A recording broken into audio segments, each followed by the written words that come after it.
Welcome to ஆண்ட்ரகார்ட். இன்றைக்கு நம்மோடு நேர்காணலுக்காக சிறப்பு விருந்தினராக மூத்த ஊடகவியலாளர் திரு ஜென்ராம் அவர்கள் இணைந்திருக்கிறார். அவரோட பேசலாம். சார் வணக்கம். சார் வணக்கம் இந்திரகுமார். நேற்றைக்கு பிரதமர் நரேந்திர மோடி ராமேஸ்வரத்துல வெர்டிக்கல் லிஃப்ட் பிரிட்ஜ் திறந்து வைத்திருக்கிறார். சார், அந்த நிகழ்ச்சியில தமிழ்நாட்டின் முதலமைச்சர் கலந்துக்கல அப்படின்றது ஒரு சர்ச்சையா சமூக வலைதளங்கள்ல பேசப்படுகிறது. பாஜகவினரும் தொடர்ந்து முதலமைச்சர் கலந்து கொள்ளாததற்கு மன்னிப்பு கேட்க வேண்டும், 4 ஆண்டுகளில் இப்படி புறக்கணிக்கிறார்கள் அப்படின்னு சொல்லிட்டு அவர் முதலமைச்சர் மேல குற்றச்சாட்டுகளை முன்வைக்கிறாங்க. கலந்துக்கிடாததை பற்றிய உங்களுடைய கருத்து? வேறு பணிகள் இருக்கக்கூடிய நிலைகள்ல பல முதலமைச்சர்கள் பிரதமர் வரும்போது கலந்து கொள்ளாமல் இருக்கிறார்கள் அப்படிங்கிறத கடந்த காலத்துல பார்த்திருக்கிறோம்.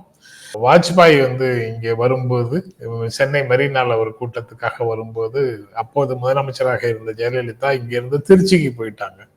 திருச்சியில ஏதோ ஒரு நிகழ்ச்சி நடத்தி ஃபிக்ஸ் பண்ணியிருந்தாங்க. அதுக்காக அங்க அந்த ப்ரோக்ராம் இருக்கிறதுனால சென்னையில இருக்க முடியலன்னு போயிட்டாங்க.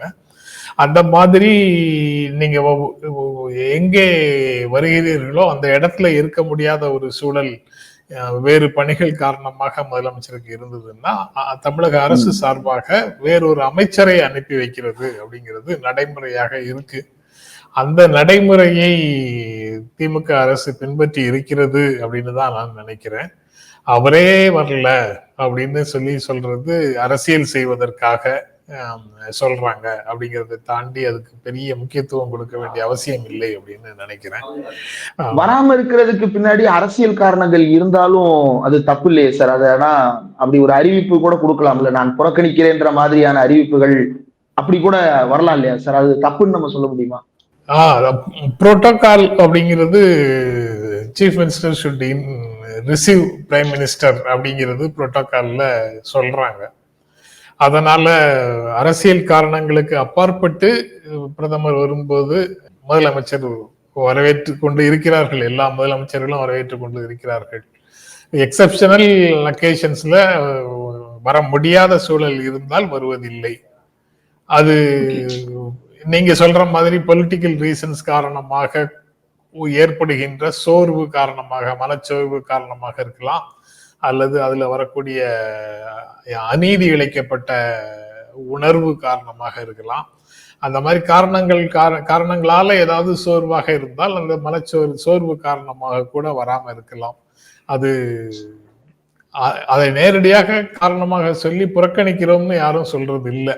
அதனால இங்க வேறு பணிகள் இருந்த காரணத்தினால அவர் போகல அப்படின்னு சொல்லலாம். அடுத்து, மோடி திறந்து வைத்த பாலம் நேற்றே ஏதோ சர்ச்சையில மாட்டி இருக்கிறது. அது சரியாக இயங்கவில்லை அப்படின்ற புகாரும் வர தொடங்கி இருக்கிறது. ஏற்கனவே அது குறித்து நிறைய விஷயங்கள் பேசப்பட்டு கொண்டுதான் இருந்தது. அந்த பாலத்தினுடைய இயக்கம் குறித்து இதை எப்படி புரிஞ்சுக்கிறது சார்? திறந்து வைக்கிற அன்னைக்கே ஒரு சம்பவம். அது கப்பல் போவதற்கு வசதியாக மேலே போயிடும், அதுக்கப்புறம் திரும்ப பழைய பொசிஷனுக்கு வரும் அப்படின்னு சொல்றாங்க. கிட்டத்தட்ட ஒரு 2 கிலோமீட்டர் இருக்கக்கூடிய அந்த பாலத்தை ஒரு 70-72 அடி 72 மீட்டர் உயரத்துக்கு தூக்க முடியும். அப்போ கீழே போக வேண்டிய கடல்ல போக வேண்டிய பயணமும் நடக்கும் அப்படின்னு சொன்னாங்க அதுக்கு.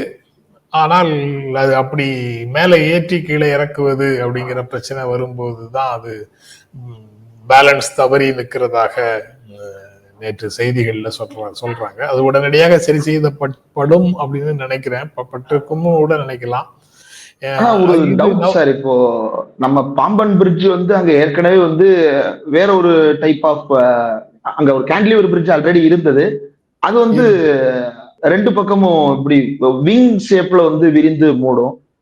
கிட்டத்தட்ட பல தசாப்தங்களாக இயங்கி கொண்டிருந்ததுல பெரிய இத்தனைக்கு அங்க தனுஷ்கோடி பெரிய பூகம்பம் புயல் எல்லாம் வந்த போதும் கூட அதற்கு பிறகு சரி செய்யப்பட்டு அது பெரிய அளவுக்கு பிரச்சனை இல்லாமல் அந்த பாலம் இயங்கி கொண்டுதான் இருந்தது. இப்ப புதுமையான தொழில்நுட்பம், மேக் இன் இந்தியா தொழில்நுட்பம் எல்லாம் பயன்படுத்தி செய்யறதுல இப்படி ஒரு சிக்கலை எப்படி புரிஞ்சுக்கிறேன்? இதுல இந்த பாலத்திலேயும் தொழில்நுட்பங்கள் சரியா இருக்கா அப்படிங்கிறதுக்காகவும் பாதுகாப்பு நிறைந்ததாக பாலம் இருக்கிறதாங்கிறதுக்கும் நிறைய செக் அப்பப்போ ரயில்வேல இருந்து வந்து பார்த்தாங்க, வேறு சிலர் வந்து பார்த்தாங்க. எல்லாரும் பார்த்துட்டு தேவையான மாற்றங்களை செய்து கொண்டுதான் இருந்தார்கள். இடையில சரியா இருக்குன்னு சொல்லிட்டு அதுக்கப்புறம் அந்த சோதனை ஓட்டம் செய்யும் போது கூட சில பிரச்சனைகளை எதிர்கொள்கிறோம்னு நிறுத்திட்டு திரும்ப அதையும் சரி செய்தாங்க. இவ்வளவும் நடந்திருந்த போதிலும் பிரைம் மினிஸ்டர் வந்து தொடங்கி வைத்ததற்கு பிறகு அது வந்து எதிர்பார்த்த நிலையில் இல்லை என்பது மிகுந்த வருத்தத்திற்குரியது. அவங்களுடைய செயல்பாட்டில் இருக்கக்கூடிய நேர்மை அப்படின்னு இதை சொல்லலாமா, இல்ல அவங்களுடைய ப்ராஜெக்ட் எல்லாத்துலயுமே ஒரு விதமாக விளம்பரத்திற்காக செய்யறாங்க, அதுக்கப்புறம் உண்மையிலேயே மக்கள் பயன்பாட்டுக்கு வரும்போது இருக்கக்கூடிய பிரச்சனைகளை அவர்கள் தான் சமாளிக்க வேண்டும், மக்கள் தான் ஃபேஸ் பண்ண வேண்டியது இருக்கும் அப்படின்னு இதை சொல்றதா அப்படின்னு தெரியல. ஆனா இது குறித்து பார்க்கும் பொழுது கடந்த ஆண்டே சு வெங்கடேசன் வந்து ரயில்வே ஆராய்ச்சி வடிவம் மற்றும் தர நிர்ணய அமைப்பு RDS போன்ற அமைப்பு முழு ஒப்புதல் தரவில்லை அப்படின்றத ஏற்கனவே அவர் வெளியிட்டு இருந்தார் சார் போன வருஷமே. ஆமா, அதாவது கமிஷனர் ஆஃப் ரயில்வேஸ் சேஃப்டி அந்த மாதிரி வந்தவர் கூட கிரிட்டிக்கலா கன்ஸ்ட்ரக்ஷன்லயும் பிரச்சனைகள் இருக்கு, சேஃப்டிலையும் குறைபாடுகள் இருக்கு அப்படின்னு அவர் சொல்லியிருந்தாரு. அதை ஒட்டி தான் சில வெல்டிங்கு, சில பாதுகாப்பு போன்ற பல்வேறு பணிகளை அவர்கள் செய்துட்டு திரும்பவும் இயக்கியதாக சொன்னாங்க. திரும்பவும் சோதனை ஓட்டம் நடத்தினோம், அதுல எல்லாம் சரியாயிடுச்சு அப்படின்னு சொன்னாங்க.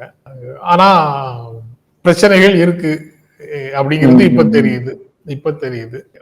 பாலத்துல மட்டும் ஒரு பிரச்சனைன்னு பார்க்கிறதா, இல்ல உறவு பாலத்திலும் ஒரு பிரச்சனைன்னு பார்க்கிறதா சார்? அவர் வந்து ரொம்ப முக்கியமான கன்சர்ன்ஸ் வந்து ரைஸ் பண்றாரு பிரதமர் மோடி.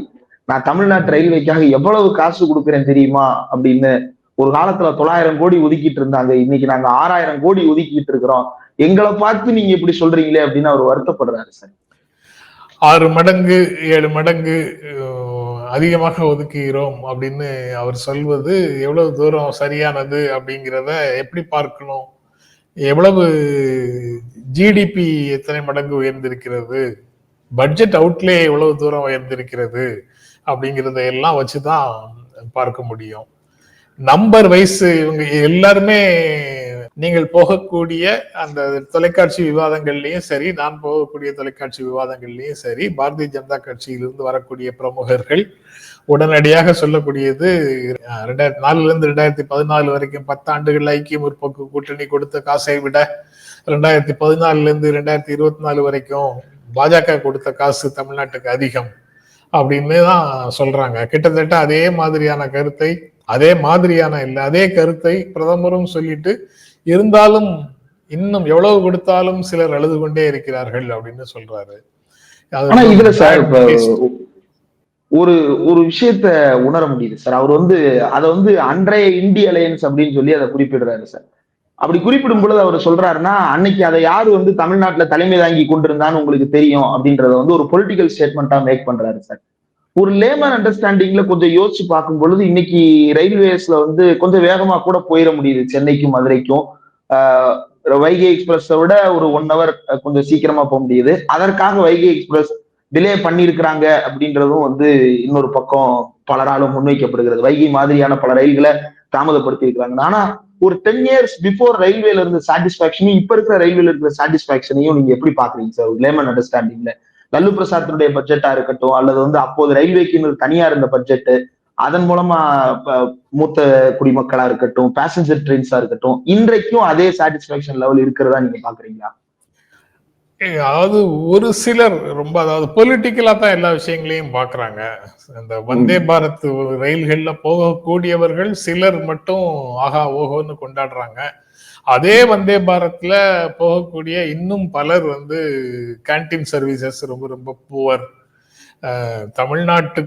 தமிழ்நாட்டுக்குள்ள ஓடக்கூடிய தமிழ் தொடர் வண்டிகள்ல தமிழ்ல பேசக்கூடியவர்களே சர்வீஸ்ல ரொம்ப குறைவாக இருக்கிறாங்க அப்படின்னு பல்வேறு பயணத்துக்கு இடையூறாக அல்லது பயணம் யூசர் ஃப்ரெண்ட்லியாக அந்த பயணம் இல்லை என்பதை வெளிப்படுத்தும் பல கருத்துக்களை சொல்றவங்களும் இருக்கிறாங்க. ரொம்ப மைனாரிட்டி வந்து கொண்டாடக்கூடியவர்களும் இருக்கிறாங்க. ஆனா இதுக்கு பின்னால நீங்க சொன்ன ஒரு முக்கியமான நிகழ்வு இருக்குங்கிறத பலர் வந்து அந்த மாதிரி சாதாரண மக்கள் பேசுறது இல்லை. இந்த ஓரிரு ரயில்களை கொண்டாடுவதற்காக வேறு ரயில்களுக்கு கொடுக்கக்கூடிய முக்கியத்துவம் குறைகிறது அப்படிங்கிறத அவங்க சொல்றது இல்லை. அந்த உண்மையை அவர்கள் ஏற்பதில்லை. ரயில்வே துறை மக்களுக்கு சேவை செய்கிறது அப்படிங்கிறது அந்த கொரோனா பீரியட்ல சில சலுகைகளை நிறுத்தினாங்கல்ல, அதை வந்து ரெஸ்டோர் பண்றது இன்னும் பழைய நிலைக்கு வந்து சேர்ந்த மாதிரி எனக்கு தெரியல. பொதுவா பேரிடர் வந்ததுன்னா நிவாரணம் தானே சார் அதிகமா கொடுக்கணும். ஏற்கனவே இருந்த நிவாரணங்கள் எல்லாம் நிறுத்துறது எப்படி சரியா இருக்கும்? நியாயமான கேள்வி. உரிய பொறுப்பான இடங்கள்ல இருக்கக்கூடியவங்க தான் அதுக்கு பதில் சொல்லணும்.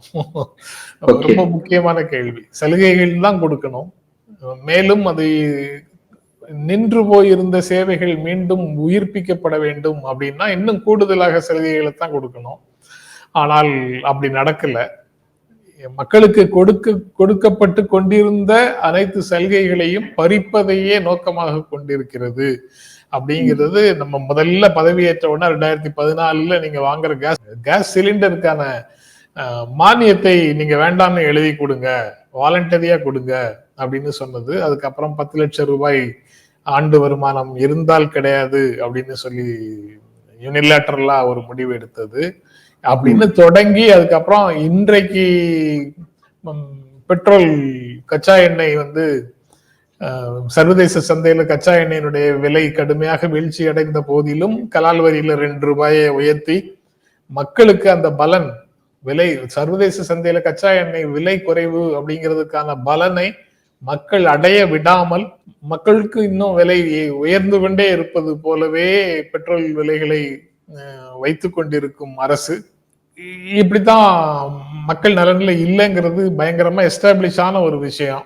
ஆனா நாங்க என்ன செய்ய முடியும்? எண்ணெய் நிறுவனங்கள் தான் எல்லாத்தையும் தீர்மானிக்குதுன்னு ஒரு திரையை எடுத்து அவர்கள் மூடிக்கொள்கிறார்கள், தங்கள் மேல போர்த்தி கொள்கிறார்கள். அப்படித்தான் எல்லா விஷயங்கள்லையும் உண்மை ஒன்றாகவும் அவர்களிடமிருந்து அவர்கள் உதடுகள் உதிர்க்கின்ற வார்த்தைகள் வேறு விதமாகவும் இருக்குங்கிறதான் பார்க்கிறோம். இன்னொரு தகவல் இன்னைக்கு பார்க்க முடிந்தது சார். ரயில்வே பட்ஜெட்ல கிட்டத்தட்ட 6000 கோடிக்கு மேல ஒதுக்கி இருப்பதாக தொடர்ந்து பிரதமர் தரப்பிலிருந்தும் ஒன்றிய அரசு தரப்பிலிருந்தும் சொல்லப்படுகிறது. அது சம்பந்தமா ஏற்கனவே போன வருஷம் சு வெங்கடேசன், கலாநிதி வீராசாமி உள்ளிட்ட எம்பிக்கள் வந்து கேள்வி எழுப்பி இருந்தாங்க. அந்த டாக்குமெண்ட்டை மறுபடியும் இன்றைக்கு எடுத்து பார்த்தேன் சார். லெப்ட் சைடு இருக்கிறது வந்து 2024 எலெக்ஷனுக்கு முன்னாடி வந்த இன்ட்ரீம் பட்ஜெட். அதற்கு பிறகு அது வந்து ஃபுல்லா ரிவைஸ் பண்ணி மறுபடியும் முழு பட்ஜெட் ஆகுறது சார். இது ரெண்டுமே பிங்க் புக்கோடைய சதர்ன் ரயில்வேஸினுடைய பேஜ் நம்பர் 2 காப்பி. இப்ப இதுல லெப்ட் சைடு திண்டிவனம் ரயிலுக்கு வந்து கிட்டத்தட்ட 5 கோடியில இருந்து 50 கோடின்னு நினைக்கிறேன் சார். 100 கோடிகளுக்கிட்ட பல திட்டங்கள் இருக்கு, 50 கோடியில இருந்து 100 கோடி வரைக்கும். ஆனா அப்படியே ரைட் சைடு பார்த்தோம் அப்படின்னா அது அப்படியே 1000 ரூபாயா மாறிடுது சார். இன் ருபீஸ் 1000 அப்படின்னு ஃபிகர்ஸ் போட்டிருக்காங்க. அப்போ 1ன்னு போட்டிருக்குன்னா அது வந்து 1000 புரிஞ்சுக்கிற முடியுது சார். ஒரு 100 கோடி ரூபாயான திட்டம் இன்ட்ரீம்ல இருந்து எலெக்ஷன் முடிஞ்ச உடனே 1 ரூபாய் 1000 ரூபாயா மாறிடுது சார். இல்ல இன்டரிம் பட்ஜெட்லயே அதுக்கெல்லாம் அலாட் பண்ணிட்டோம் அப்படிங்கிறதுனால அவங்க அப்படி போட்டிருப்பாங்களா இருக்கும்.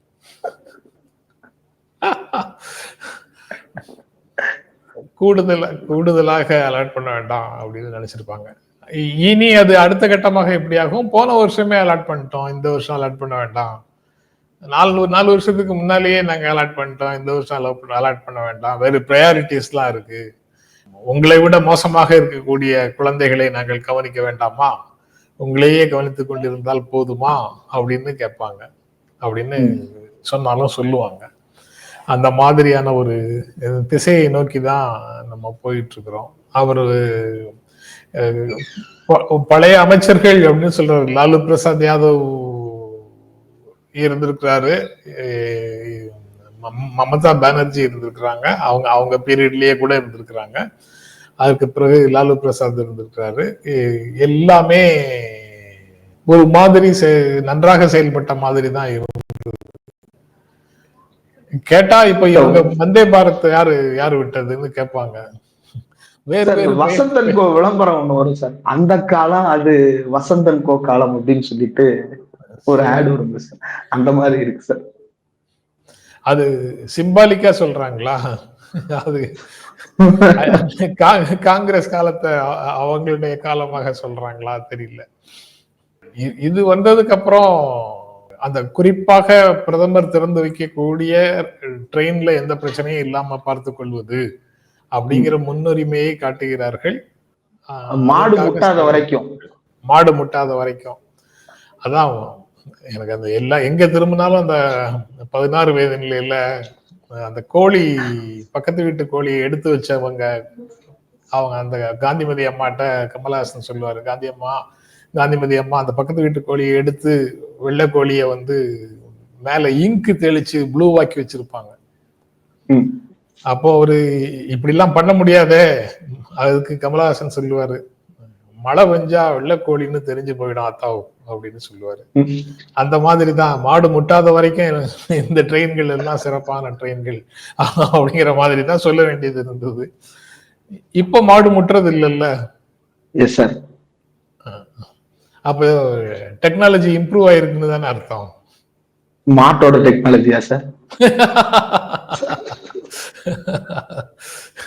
சார் இந்த ரயில்வேவை தாண்டி இன்னும் ஒரு விஷயம் அவர் சொன்னது என்னன்னா, யாருமே தமிழ்ல கையெழுத்து போட மாட்டாங்க, எனக்கு அவ்வளவு பேர் கடிதம் எழுதுறாங்க, யாருமே தமிழ்ல கையெழுத்து போட மாட்டாங்க அப்படின்னு சொல்லிட்டு வருந்தி இருக்கிறாரு சார். பிரதமர் ஹிந்தியில போடுறாரா, குஜராத்தில போடுறாரா, ஆங்கிலத்துல போடுறாரா, எப்படி போடுறாரு? இங்கிலீஷ்ல என் போட்டு ஒரு ரவுண்ட் அடிக்கிறாரு சார். மற்றபடி தேவநாகரி ஸ்கிரிப்ட்ல எழுதுறாரு சார். அப்படியா? ஆமாங்க சார். அதுல தெரியுது. ஆனா இங்கிலீஷ்லயும் அவர் நிறைய கையெழுத்துகள் போடுறாரு சார். இங்கிலீஷ்லயும் நிறைய கையெழுத்துகள் போட்டிருக்கிறாரு சார். இங்க தமிழ்நாட்டுல வந்து கையெழுத்து வந்து இங்கிலீஷ்ல யாரெல்லாம் போடுறாங்க எனக்கு தெரியல. கே இனிஷியலோட ஏற்ற பேர்ல ஆரம்பிக்கிற ஒருத்தர் ரெகுலரா போடுறாரு சார். சரி, அவ ப்ராமினென்ட்டா தெரிகிறது அது மட்டும் தான் தெரியுது. அவர் வந்து அங்கிருந்து கட்சியில இருந்து வரக்கூடிய பெட்டிஷன்ஸ் நிறைய பாக்குறாரு, அதனால போடுறாரா இருக்கலாம். இல்ல ஸ்பெசிமன் சிக்னேச்சர் அப்படின்னு சில அமைச்சர்கள் போடுறாங்களா தெரியல. நான் அமைச்சர்கள் எல்லாருடைய கையெழுத்தையும் பார்த்தது இல்லை. ஒருவேளை ஒரு சில அமைச்சர்கள் ஆங்கிலத்துல போடலாம். ஸ்பெசிமன் சிக்னேச்சர்னு நம்ம எங்க போட்டிருக்கோமோ அதை தான் போடுறது சரி. அதனால நான் தமிழ்நாடு அரசு தொடர்பான விஷயங்கள்ல தமிழ்ல கையெழுத்து போடுவேன். என்னுடைய பர்சனலா அப்ளிகேஷன்ஸ் எதுவா இருந்தாலும் பேங்க் கையெழுத்து அந்த மாதிரி கையெழுத்து எல்லாம் இங்கிலீஷ்ல போடுவேன். 2 கையெழுத்துக்களை ஒருவர் வைத்திருக்க முடியாது. ஆரம்பத்திலிருந்தே ஒரே ஒரு கையெழுத்தை போட்டு பழகி இருப்பவர்களுக்கு அது சரியானது. நினைச்ச போதெல்லாம் மாத்தி மாத்தி போடுறது ஸ்பெசிமன் சிக்னேச்சர் இல்ல. தமிழ்ல கையெழுத்து போடணும் அப்படின்னு சொல்வதை புரிந்து கொள்ள முடியுது. ஆனா தமிழ்ல கையெழுத்து போடாதவங்களுக்கு தமிழ் மேல அக்கறையே இல்லைன்னு சொல்றத புரிந்து கொள்ளவே முடியாது. அது உண்மை அல்ல. தமிழ்ல கையெழுத்தே போடாம இருந்தா கூட அவர்கள் தமிழ்ல வந்து சிறப்பாக சேவை செய்ய முடியும். ஹிந்தியில கையெழுத்து போடாம இருந்தா கூட ஹிந்தியை வளர்ப்பதற்காக எல்லாரும் எவ்வளவு தூரம் கஷ்டப்படுறாங்களோ அதே மாதிரி அவங்க ஹிந்தியில தான் போடுறாங்களா எதுல போடுறாங்கன்னு தெரியாது. கையெழுத்தையே ஹிந்தியில போட்டு ஹிந்தியை வளர்க்கிறாங்களாங்கிறது தெரியாது, தாய்மொழியை விட்டுட்டு. அதனால இனி நீங்க இப்ப கேள்வி கேட்டதுக்கு அப்புறம் தான் இனிமே எல்லா இடத்துலயும் மேல கண்டென்ட்டை படிக்கிறதுக்கு முன்னாடி கீழே கையெழுத்து என்ன லாங்குவேஜ்ல போட்டிருக்காங்கிறத பார்க்கணும்னே தோணுது. ஆனா தொடர்ந்து இந்த அடையாளப்படுத்தல் அப்படின்றத வந்து பார்க்க முடியுது சார். இது வந்து இந்த தமிழ்ல ரூ போட்டதனுடைய ஒரு தமிழ்ல ரூ போட்டு நம்ம ஒரு அடையாளப்படுத்தணும், அதற்கு ஒரு எதிர்வினையா இத கொண்டு வர்றாங்களா சார்? அப்படி கொண்டு வந்தா இது மக்கள் மத்தியில will it appease?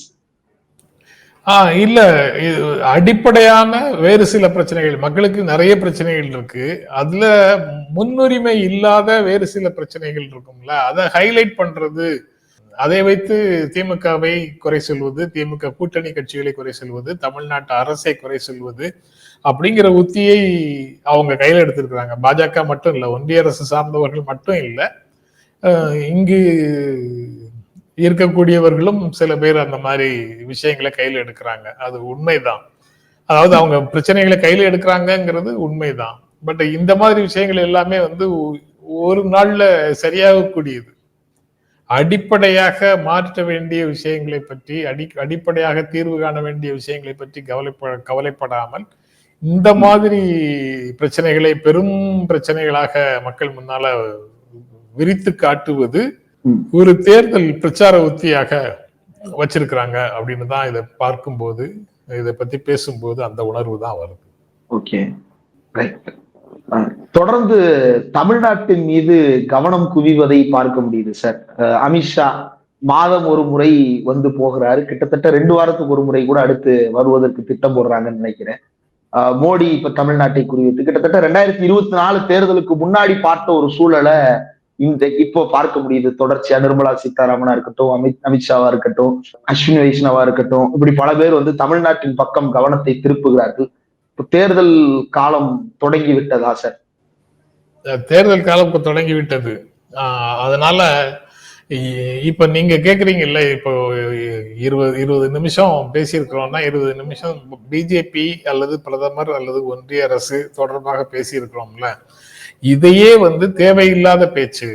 தமிழ்நாடு தேர்தல் வந்து சட்டப்பேரவை தேர்தல், இது மு.க. ஸ்டாலின் முதல்வராக எப்படி ஆட்சி செய்தார் என்பதற்கான மக்கள் தீர்ப்பு தான் இது.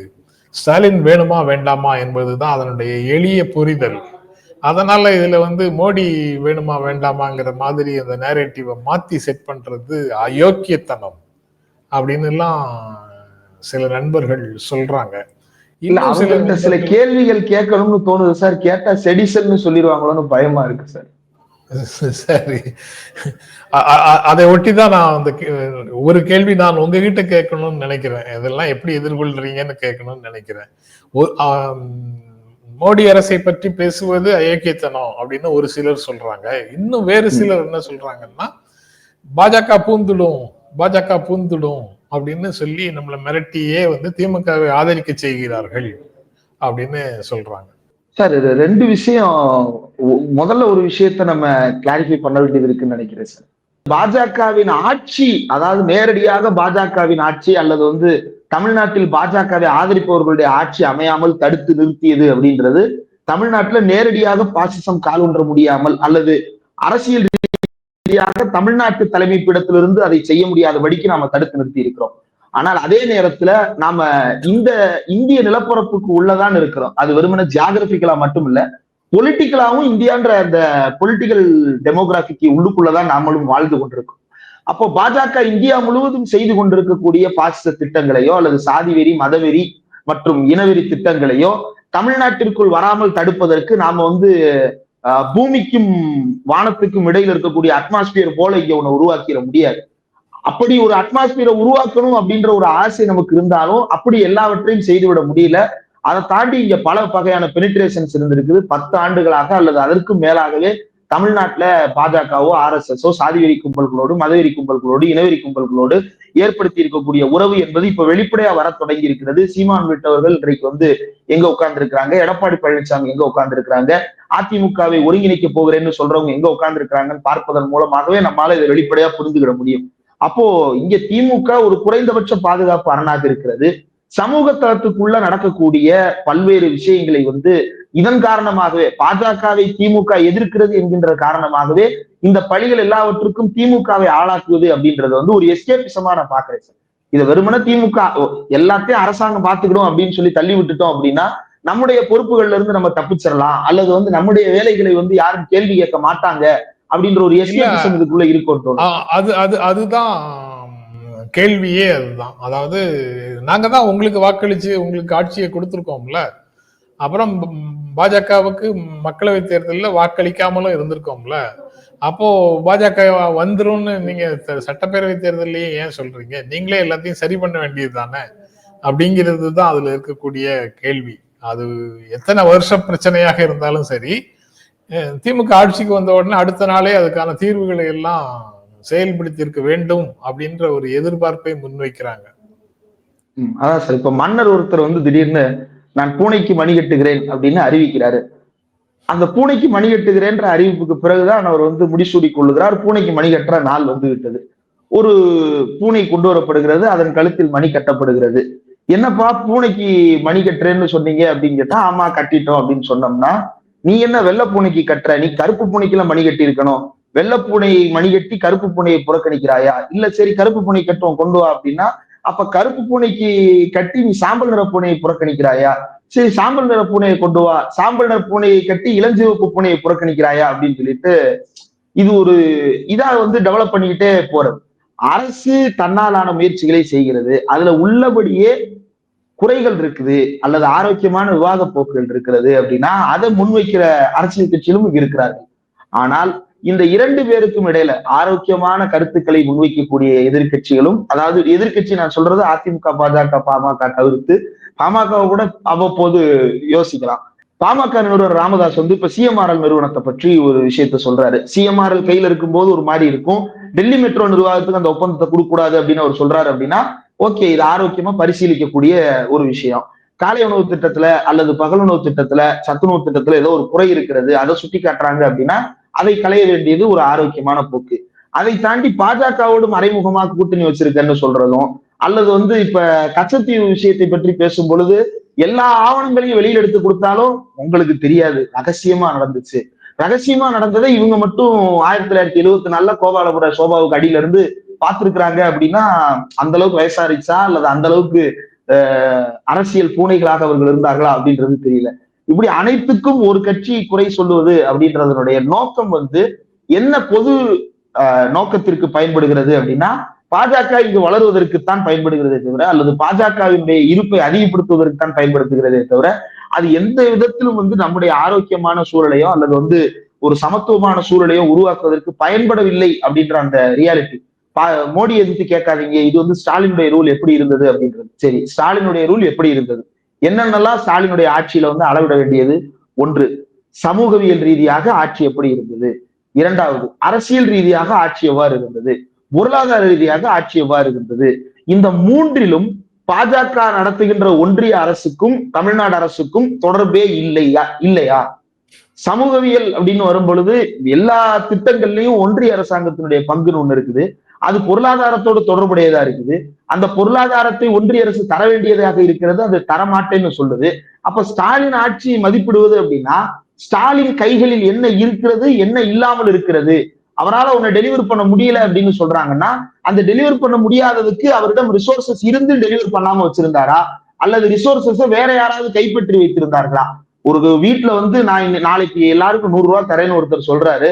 அந்த 100 ரூபாய் தர்றதுக்கான நாள் வரும் பொழுது பெட்டியை திறந்து பார்க்கும் பொழுது கட்டுக்கட்டாக வைத்திருந்த பணம் காணோம். எங்கன்னு பார்த்தா அதை திருடிட்டு போயிட்டான். இப்ப திருடனை பிடிக்கிறது நம்முடைய நோக்கமா, அல்லது 100 ரூபாய் கொடுக்குறேன்னு ஏமாத்திட்டேன்னு சொல்லிட்டு கொடுக்கறதா சொன்னவரை பிடிக்கிறது நம்முடைய நோக்கமா? திருடனை பிடிக்கணும். அப்ப திருடனை கை காட்டாம இவர் ஏமாத்திட்டாரு மட்டும் சொல்றது திருடனை காப்பாற்றுவதுதான் அப்படின்றது கதையை கேட்கிற எல்லாருக்கும் தெரியும். அப்போ இப்படி இந்த பெர்ஸ்பெக்டிவே இல்லாம மக்களை திசை திருப்புறது அப்படின்றது திருடனை காப்பாத்துறாங்களா அப்படின்னா கண்டிப்பாக காப்பாற்றுகிறார்கள் அப்படின்னு நான் கருதுறேன். அதுதான் அடிப்படையான பிரச்சனை. அது போக இந்த மாதிரி நீங்களும் நானும் பேசிட்டு இருக்கிற இந்த வீடியோவை பார்க்கக்கூடியவர்களுக்கு இன்னொரு இது தொடர்பாக முக்கியமான செய்தி, நீங்க பேசும்போது கிடைக்கிற உணர்வு அப்படிங்கிறது, கடந்த காலத்துல அதிமுக ஆட்சியில ஜெயலலிதாவுக்கு பிறகு ஆட்சிக்கு வந்த போது இங்க அசம்பிளிக்குள்ள அவங்க பாரதிய ஜனதா கட்சிக்கு ஒரு சீட்டு கூட கிடையாது, அப்படித்தானே? தப்பான செய்தி ஒண்ணு நான் சொல்லலையே. ஒன்றிய அரசுல மட்டும் ஆட்சியில் இருந்தாங்க. ஆனா தமிழ்நாட்டுல எல்லா வேலைகளையும் அவர்களால செய்ய முடிந்தது அப்படிங்கிறதையும் நம்ம பார்க்க வேண்டியது இருக்கு. எப்படி முடிஞ்சது? அந்த அரசு அவர்களிடம் வில்ஃபுல்லா ஒபே பண்ணி எல்லா விஷயத்துக்கும் போனாங்க. அப்படிங்கிற சூழல்ல எல்லாமே நடந்தது. திமுக அவர்களுடைய எதிர்ப்பையும் மீறி சில விஷயங்களை இங்க நடைமுறைப்படுத்த வேண்டிய சூழல் வந்திருக்கலாம். அப்படி என்றால் அது ஒன்றிய அரசினுடைய அதிகாரத்திலிருந்து வரக்கூடிய அழுத்தம் அப்படிங்கிறதும், ஸ்ட்ரக்சரல்லி நாம வீக்கா இருக்கோம் அப்படிங்கிறதும் காரணம்னு நம்மால புரிந்து கொள்ள முடியும். ஆனா இதெல்லாம் மோசம் அப்படிங்கிறதுக்கான எதிர்ப்பை அவர்கள் பதிவு செய்திருக்கிறார்கள் அப்படிங்கிறதையும், அதுல வாய்ப்பு இருக்கக்கூடிய இடங்கள்ல நீதிமன்றத்துல அதுக்கான நிவாரணத்தை கேட்டிருக்கிறார்கள், சரி செய்வதற்கான முயற்சிகளை மேற்கொண்டிருக்கிறார்கள்ங்கிறத முக்கியமான விஷயங்கள் எல்லாத்துலயும் நம்மால பார்க்க முடியுது. ஆனா கடந்த கால ஆட்சி அப்படி இல்லை. இங்க திமுகவை ஆட்சியை விட்டு இறக்குகிறோம் அப்படிங்கிற வெறியோட சுத்திட்டு இருக்கிற நண்பர்களுக்கு அதுதான் புரியணும், மக்களுக்கும் அதுதான் புரியணும். இங்க திமுக ஆட்சியிலிருந்து இறக்கப்பட்டால், அவர்கள் விரும்பும்படி ஒருவேளை இறக்கப்பட்டால், திரும்ப பழைய மாதிரியான ஒரு சூழல் தான் இங்க இருக்கும். நேரடியாகவோ மறைமுகமாகவோ பாரதிய ஜனதா கட்சி தான் தமிழ்நாட்டை ஆட்சி செய்யும். அதனால ஒரே வழிதான் இருக்குது, பாரதிய ஜனதா கட்சியை நேரடியாகவோ மறைமுகமாகவோ ஆட்சி அமைக்க விடாமல் செய்ய வேண்டும் என்றால் திமுக கூட்டணியை மாபெரும் வெற்றியடைய செய்வதை தவிர வேற வழியே அதுக்குள்ள தெரியல. அதைத்தான் திமுக கூட்டணி கட்சிகளாக இருக்கக்கூடியவர்கள் சொல்லிட்டு இருக்கிறாங்க. திமுகவும் அதைத்தான் சொல்லிட்டு இருக்குது. அந்த பார்வை தான் சரியானது அப்படிங்கிறத அவங்களுடைய பிரச்சனைகளை அவங்க பேசுவதை வைத்து பார்க்கும்போது நமக்கும் அப்படித்தான் தெரியுது. அதான் சார், ஒரு பெரிய ஸ்ட்ரைக் ஒண்ணு நடக்குது. பொதுவா ஒரு ஸ்ட்ரைக் தொடங்குறோம் அப்படின்னா ஸ்ட்ரைக்கினுடைய முதல் நாள் ரொம்ப உற்சாகமா இருக்கும், 2வது நாள் கொஞ்சம் உற்சாகமா இருக்கும், 3வது நாள் எல்லாரும் ஒற்றுமையாக இருப்பது போன்ற ஒரு உணர்வு இருக்கும், 4வது நாள் உள்ளுக்குள்ளேயே ஒரு சின்ன குரூப் ஒண்ணு கிளம்பும். அவங்க கிளம்புவாங்களா அல்லது கிளப்பிடப்படுவாங்களான்னு தெரியாது. ஆனா அந்த ஸ்ட்ரைக்கினுடைய தலைவரை பார்த்து, நீ ஏமாத்துற, 3 நாள் ஆச்சு, ஆனா நீ உள்ள போற வெளியே வர்ற, நீ எங்களை ஏமாத்துற, நீ உள்ளுக்குள் விலை போய் விட்டாய் அப்படின்னு சொல்லிட்டு எந்த தவறும் செய்யாத அந்த ஸ்ட்ரைக்கினுடைய தலைவரை குற்றம் சாட்டுவது அப்படின்றது எந்த அளவுக்கு அபத்தமானதோ. ஸ்ட்ரைக்கினுடைய நோக்கம் நிறைவேறும் வரைக்கும் அத்தனை பேரும் ஒன்றாக இருக்க வேண்டியது அதுதான் அதை முழுமைப்படுத்தும். அப்ப தமிழ்நாடு ஒரு ஹர்த்தால் நடத்திட்டு இருக்குது, அதை ஸ்டாலின் லீட் பண்றாரு. மற்ற கூட்டணி கட்சிகள் அத்தனை பேரும் அதனுடைய தளபதிகளாக இருந்து அதை லீட் பண்றாங்க. அப்ப அந்த தளபதிகள் மீதும் அந்த தலைவர் மீதுமே அத்தனை சந்தேகங்களையும் கிளப்பி விடுவது அப்படின்றது யார் செய்கின்ற வேலை அப்படின்றத என்னன்னு இன்னைக்கு நிறைய உதாரணங்களா வருது சார். அதாவது நம்ம செய்திகள் சார்ந்து தினமும் பேசிட்டு இருக்கோமா, எப்ப பார்த்தாலும் நம்ம அதுதான் பேசிட்டு இருக்கிறோமா? இந்த மாதிரி நுட்பமாக சில பிரச்சாரத்தை நண்பர்கள் முன்னெடுக்கிறாங்கல்ல, அதற்கான பதில் என்னங்கிறதையும் நாம அடிக்கடி பேசணுமோன்னு தோன்றுகிறது. அதனுடைய விளைவாகத்தான் அந்த கேள்வியை நான் கேட்டேன் உங்ககிட்ட. நீங்க ரொம்ப நல்ல தெளிவா பதில் சொன்னீங்க. ரொம்ப நன்றி. நன்றி சார். இவ்வளவு நேரம் ஒதுக்கி இந்த விவாதத்தில் கலந்து கொண்டதற்கு மிக்க நன்றி சார். ரொம்ப நன்றி இந்திரா.